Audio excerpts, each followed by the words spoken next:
വളരെ കുറഞ്ഞ ചെലവില് വളരെ രുചികരമായിട്ടുള്ള വെജിറ്റേറിയൻ വിഭവങ്ങൾ കിട്ടുന്ന ഒരു ഹോട്ടലിലാണ് നമ്മളുള്ളത്. അപ്പോൾ നമ്മൾ ആദ്യം ഓർഡർ ചെയ്തൊരു മസാല ദോശയാണ്. മസാല ദോശയുടെ കൂട്ടത്തിൽ ഒരു വട, ചട്നി, സാമ്പാർ, മുളക് ചട്നി.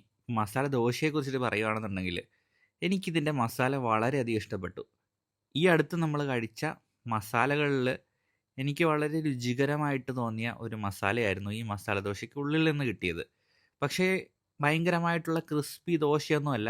എനിക്ക് അങ്ങനത്തെ ദോശ വേണമെന്നും വലിയ നിർബന്ധമൊന്നുമില്ല. അതുകൊണ്ട് തന്നെ നിമിഷ നേരം കൊണ്ട് ആ മസാല ദോശ ഞാൻ ഫിനിഷാക്കി. പിന്നെ ഇവിടുത്തെ എൻ്റെ ഫേവറേറ്റ് ആയിട്ടുള്ള ഒരു സാധനമാണ് ഇവിടുത്തെ ഉഴുന്നുവട. നല്ല ക്രിസ്പി ഔട്ടർ ലെയറൊക്കെ ഉള്ള നല്ല ഉഴുന്നുവട. പിന്നെ ഇത് കറി മറിഞ്ഞ് പാത്രത്തിൽ വീണതൊന്നുമല്ല.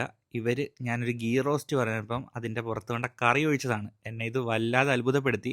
കാര്യം മിക്ക കടക്കാരും ചട്നിയും സാമ്പാറൊക്കെ വെച്ച് പിശിക്കുമ്പം ഇങ്ങനെ ചില കടകൾ ബഡ്ജറ്റ് ഫ്രണ്ട്ലി ആയിട്ട് നമുക്ക് രുചികരമായിട്ടുള്ള ഭക്ഷണവും ആവശ്യത്തിലധികം കറിയൊക്കെ തരുവാണ്. എന്തുകൊണ്ടാണ് ഈ കട ആൾക്കാരുടെ ഇടയിൽ ഇത്ര പോപ്പുലർ ആയെന്നുള്ളതിന് ഒരു ഉത്തരാണ് ഇതൊക്കെ. അപ്പോൾ ഇത് എവിടെയാണെന്ന് ചോദിച്ചു കഴിഞ്ഞാൽ ചെറിയ കലവൂര് ശ്രീകൃഷ്ണ വെജിറ്റേറിയൻ ഹോട്ടലാണ്. അപ്പോൾ നിങ്ങൾ ഇങ്ങനെ കൂടി പോയി കഴിഞ്ഞാൽ മസ്റ്റായിട്ട് കയറി ഒന്ന് ട്രൈ ചെയ്യേണ്ട റെസ്റ്റോറൻ്റ് ആണ്. It's me Sangeeth Lal signing of.